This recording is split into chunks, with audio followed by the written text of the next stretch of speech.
네, 종목 고점 뚫고 하이킥 날려보는 시간입니다. 메리츠증권 광화문 금융센터 이희권 차장 자리해 주셨어요. 어서 오세요. 네, 안녕하세요. 네, 그렇게 이희권 차장님이 부르짖던 IT주들이 열심히 잘 가고 있습니다. 우리 AS 해봐야 되겠죠? 네, 시간이 얼마나 있나요? 지금 말씀해 주셔도 돼요. 네. 제가 그 장시간 동안 계속 한국경제TV를 틀어놓거든요. 네, 근데 반도체 장비에 대해서 관심이 없다가 최근에 관심이 많아지면서 조금 잘못된 정보를 주시는 분들이 몇 분 계시더라고요. 네. 그래서 제가 그 몇 부분은 너무 일반화다, 선입견이다 생각돼서 한 세 가지 정도만 조금 시장 전망가에게 말씀드리려고 합니다. 네. 먼저 첫 번째는 반도체 장비는 삼성전자가 올라야지만 간다라는 이런 선입견이 있거든요. 그렇게 말씀하시는 분이 많으시더라고요. 근데 반은 맞고 반은 틀리다 생각됩니다. 일례로 오늘 같은 경우에도 삼성전자는 1% 빠지는데 유진테크, 원익 IPS, PSK 날아가고 있죠. 맞네요. 그리고 올 여름에 유진테크가 10,000원에서부터 30,000원 갈 때 삼성전자를 언더퍼폼했습니다. 그렇기 때문에 삼성전자가 가야지만 반도체가 가는 것이 아니라 장비가 가는 것이 아니라 이 메모리 사이클, 이 수요와 공급에 의한 수급이 타이트해지면서 향후에 가격이 오를 것이라고 전망되고 재고가 축소될 것이라고 예상된다라면 램프업 하는데 1년과 1년 반이 걸리기 때문에 미리 선제적으로 투자하기 때문에 장비주가 오르는 겁니다. 그래서 빅사이클 때 삼성전자와 반도체 소부장들이 같이 가는 현상이 있는데 그걸 보시고 삼성전자가 가야지만 간다라고 말씀하시는데 전혀 아닌 상황이고요. 지금은 제가 계속 강조드리는 부분은 삼성전자가 내년에 캐펙스가 사상 최대치입니다. 이 부분은 제가 FF 토론이라든가 P3 QOCR을 들어 설명을 드렸는데요. 네. 캐펙스를 최대치로 가져간다는 것은 당연히 테스, 윤테크, 원익 IPS 이런 기업들의 실적이 좋아질 수밖에 없는 거고요. 그렇기 때문에 가는 거니까 삼성전자와 크게 밀접하게 보시지 마시라 말씀드리겠고요. 분명히 말씀드릴 수 있는 건 11월 달, 12월 달 테스 같은 경우 몇몇 장비주들은 아마 수주 공시가 쏟아질 것이다라고 네. 보고 있습니다. 두 번째는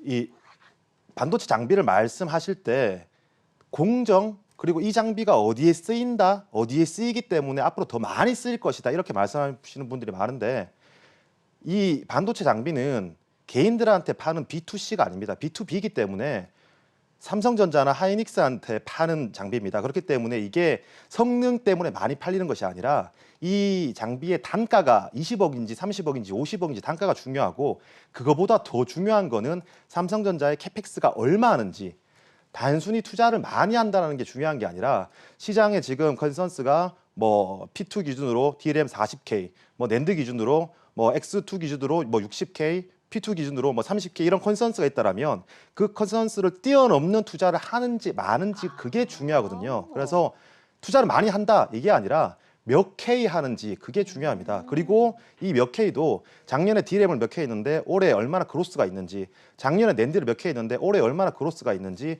비트 그로스 측면에서 봐야 되기 때문에 이 반도체의 공정 이게 중요한 게 아니다라는 걸 강조해 드리겠고요. 네. 세 번째는 반도체 장비가 갔으니까 이제 디스플레이 장비가 간다 이렇게 말씀하시는 분들이 있는데 전혀 별개입니다. 반도체가 수주가 나온다고 하더라도 디스플레이 수주랑은 전혀 떨어져 있는 거고요. 결국 지금 디스플레이 수주가 나오려면 A5 수주가 나와야 되는데 A5는 지금 드랍된 이후에 감감무소식입니다. 아마 내년에도 A5가 재개될지에 대해서는 저는 조금 부정적인 의견 드리기 때문에 디스플레이 반도체 장비가 올랐다고 해서 이거 못 사고 디스플레이를 사는 건 아직까지는 아니다라고 판단되고요. 네. 이러한 걸 종합적으로 앞으로 전망에 대해서 말씀을 드리자면 제가 평택이나 동탄은 굉장히 많이 가거든요. 업체 미팅도 많이 하고 필드 분들을 만나보면 삼성전자 직원분들이나 반도체 계시는 분들이 지금 가장 염두에 두고 있는 부분이 재고입니다. 재고. 이 D램 그리고 낸드의 재고인데요. D램 낸드의 가격 같은 경우에는 삼성전자, 하이닉스 직원들이 어떻게 할 수 없습니다. 근데 재고 같은 경우에는 그들이 충분히 맞출 수 있거든요. 지금 삼성전자나 하이닉스의 재고가 급감하고 있습니다. 그 이유에 대해서는 저도 잘 모르겠는데 추정을 해보자라면 7년 만에 출시되는 플레이스테이션이나 또는 5년, 9년 만에 출시되는 엑스박스 같은 경우에 램이 16기가 그리고 낸드가 1TB를 차지하기 때문에 5년, 7년, 9년 동안 없었던 수요가 들어선 거고요. 그리고 최근에 비트코인이 굉장히 급등하고 있습니다. 과거 17년, 18년도에 비트코인이 급등했을 때 채굴기를 위해서 이 디램 가격이 상승했던 게 있었는데 네. 그에 따라서 재고가 급감하고 있는 상황입니다. 근데 중요한 건 하반기면 모바일 디램이 통으로 나가야 될 시기입니다. 내년 1분기, 2분기에 삼성전자의 신작 갤럭시 휴대폰이 출시되기 때문에 그 모바일 디램이 통으로 나가야 되는데 이번에 삼성전자가 갤럭시 신작을 1개월 내지 2개월 출시를 앞당긴다고 얘기했습니다. 그럼 재고가 지금 급감하고 있는 상황에서 통으로 모바일 디램이 나가야 되는데 재고가 굉장히 급한 상황이죠. 그에 따라서 삼성전자가 지금 캐펙스를 많이 투자하는 겁니다. 그래서 지금 반도체 장비주들이 올라가는 것이고요. 이제 수주가 나오기 시작할 거고 실적은 내년 1분기, 2분기에 찍힐 겁니다. 그러면 적어도 내년 1분기까지 주가는 상승한다라고 저는 전망하고 있습니다. 아우, 설명을 너무 잘해 주셨어요. 이렇게 하나하나 말씀을 해주시니까 공부가 되는 것 같아요. 그러니까 결국 반도체 장비주들은 삼성전자의 주가 흐름과 밀접한 관련이 있다기보다는 삼성전자의 투자 확대 그 방향에 더 포인트를 맞춰서 지켜보자. 거기서 또 어디에서의 성장이 가장 강한지가 반도체 장비주의 투자 키포인트가 된다는 거잖아요. 그렇죠. 네. 그래서 오늘의 하이킥 종목 어떤 종목일까요? 네. 반도체 장비 중에서 덜 오른 종목입니다. 이오테크닉스입니다. 네, 이오테크닉스 하이킥 어디까지 날려주셨을까요? 네, 이오테크닉스는 12만 원까지 날려주셨습니다. 이오테크닉스가 상대적으로 덜 올라서 갖고 오신 거예요? 네, 맞습니다. 동사도 전공정 장비 중에 어닐링 장비를 담당하고 있기 때문에 지금 날아가고 있는 뭐 PSK, 테스, 유진테크, 뭐 원익 IPS, CNG 하이테크 이런 종목들과 별반 다를 게 없습니다. 그리고 주가가 안 오를 이유가 없습니다. 근데 주가가 굉장히 안 올랐기 때문에 제가 말씀을 드리는 상황이고요. 여기에 그 지금 P2 평택 2기 같은 경우에는 제가 과거 시간에서도 계속 그 이 모형도를 설명드렸는데 1층, 2층 이렇게 1층, 네. 2층이 있고 1층에 페이지 1, 2, 3, 4가 있는데 페이지 1, 페이지 3 같은 경우에는 아마 디램 투자를 하게 될 텐데 이 디램 투자가 과거에는 1X 나노 1Y 나노, 1Z 나노 넘어갑니다. 이번에 평택 2기에 투자하는 것은 1Z 나노일 텐데요. 그만큼 더 미세화된다는 겁니다. 이 D램 같은 경우에는 마이그레이션, 미세화, 그리고 3D 낸드 같은 경우에 적층화는 시대적인 트렌드이기 때문에 갈 수밖에 없는데 이오테크닉스의 어닐링 장비 같은 경우에는 1Y 나노에 채택 안 되다가 1Z 나노에 채택이 되기 시작하거든요. 그렇기 때문에 없었던 신규 장비의 매출이 크게 붙는 가속도가 붙는 상황이기 때문에 다른 장비들에 비해서 안 오를 이유가 전혀 없는 상황이고요. 동사의 어닐링 장비 같은 경우에는 약 50억 정도 단가를 합니다. 어플라이 머티리얼즈, 램리서치, ASML 같은 미국 회사를 제외하고 국내에서 단가가 장비가 50억이라고 하면 가장 비싼 장비에 속하거든요. 그렇기 때문에 동사가 다른 장비들에 비해서 언더퍼폼할 가능성은 없는 상황이고요.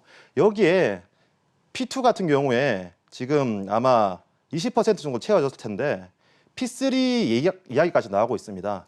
P2도 20%밖에 안 채웠는데 P3 그러니까 평택 3공장 이야기가 나온다는 것 자체가 향후의 투자에 대해서 더 열어놓는 부분이기 때문에 이오테크닉스는 이제 1Z 나노에 대해서 어닐링 장비가 들어가기 시작했기 때문에 결코 이 미세화는 뒤로 가지 않습니다.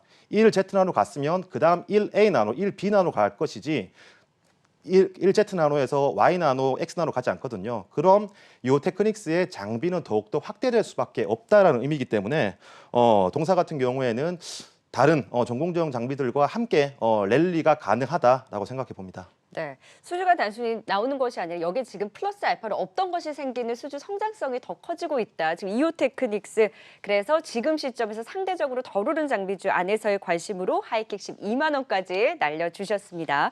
네, 두 번째 하이킥 종목은 다른 쪽에서 갖고 오셨어요? 네, 두 번째 종목은 한진인데요. 네.